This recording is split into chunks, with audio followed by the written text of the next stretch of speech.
My right to yield the remainder of my remarks to my closing summation. You have that right.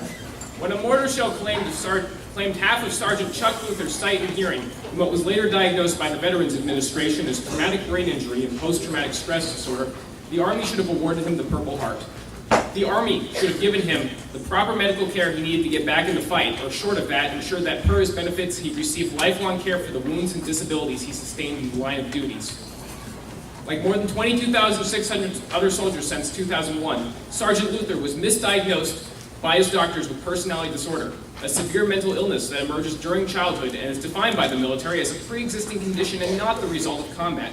Dishonorably discharged from the armed forces, stripped of his disability and medical benefits, and forced to pay back a portion of his reenlistment bonus. Before Luther's commander and doctors could send him home, they needed a signature from him verifying his diagnosis is accurate. When he refused, they obtained it by confining him to a 6 by 8 foot isolation chamber where he was kept under 24-hour surveillance, subjected to sleep deprivation, and sedated with antipsychotic medication when he rebelled. They told me I wasn't a real soldier, that I was a piece of crap. All I wanted was to be treated for my injuries. Now suddenly I'm not a soldier. I'm a prisoner by my own people, says Luther. A month later, he returned home to his wife and daughter, a broken man, plagued by headaches, shoulder pain, anxiety, panic attacks, vision loss, hearing problems, dizziness, nausea, numbness, and irritability.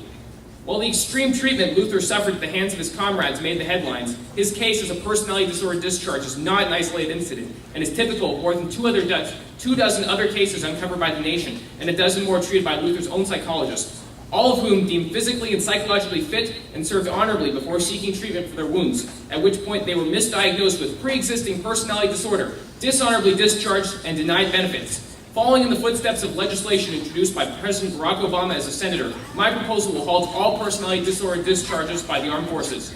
I yield my time to my closing summation. The author is yielded 2 minutes. Personality disorder is a term used by psychologists all over the world to diagnose an individual who has an unsafe and unstable behavior due to their personality. This is a bona fide diagnosis for a severe mental illness. Yes, a loophole may be abused by the military, but disallowing the military to discharge soldiers on this basis will create even more unnecessary issues. The soldiers who truly possess personality disorder will cause mayhem in the military if they are allowed to continue fighting. Would you give a person with severe PD a lethal weapon? No, of course not, because it would threaten your safety. But do you know whose safety soldiers with PD really threaten? According to a psychiatric study at Columbia University, the answer is their fellow soldiers and our nation. In this study, it was found that soldiers with PD have no sense of loyalty to groups or commanders, obviously putting the safety of others at an extremely high risk. Eventually, soldiers with PD will most likely be discharged, but because of other reasons. But what could a soldier with this illness have done during the time they should have been discharged and the time they will be discharged? With completely unstable soldiers, the possibilities are endless. Any atrocity could easily happen, but because of the military's ability to discharge soldiers with PD, horrendous situations have been avoided. In addition, this proposal would actually harm soldiers with PD more than help them. Currently, they are discharged without any negative titles connected. But under this proposal, the soldiers who truly do have PD will end up being dishonorably discharged. They'll be dishonorably discharged from common actions such as desertion, sexual assault, or murder. Being dishonorably discharged is much worse than a neutral one. And a soldier with PD would wish and beg that all they lost were their benefits. No matter what, they're going to lose these benefits. But they will suffer even greater pain the rest of their life if dishonorably discharged. Also, licensed psychologists determine the diagnosis of PD, not someone high in the ranks of the military.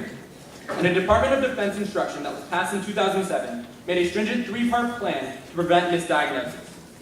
Of course, there will be instances of abuse, but when each case was recently evaluated, only 1.5% of all cases were misdiagnosed. That is 98.5% of cases that were diagnosed correctly. Something is obviously being done right.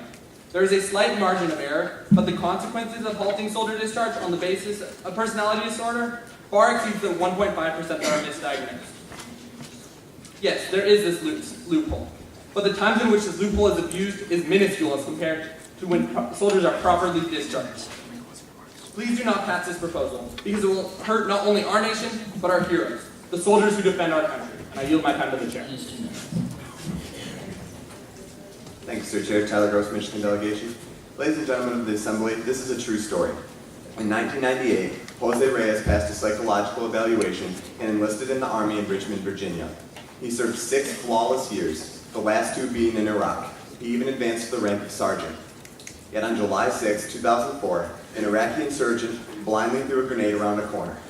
The grenade exploded, breaking every finger on Jose's right hand, shattering his right leg. After treatment, Jose received the expected news. He's being discharged. The problem? It was not an honorable discharge. Jose will receive no benefits because he was told by an Army doctor that his physical injuries were caused by a pre-existing personality disorder. Last time I checked, shrapnel was not a pre-existing personality disorder. The story of Jose is not an isolated incident.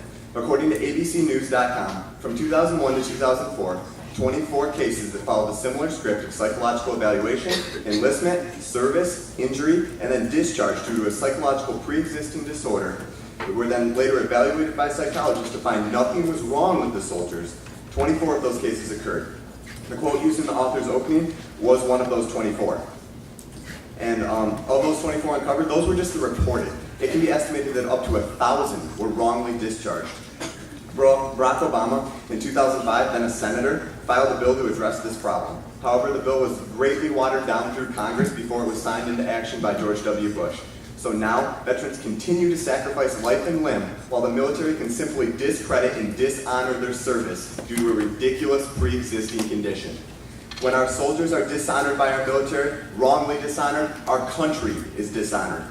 So let's finish what Barack Obama started 5 years ago, and let's not allow this disservice to our brave soldiers, prominent military, and honorable nation to continue. Thank you, and I yield my time to the chair.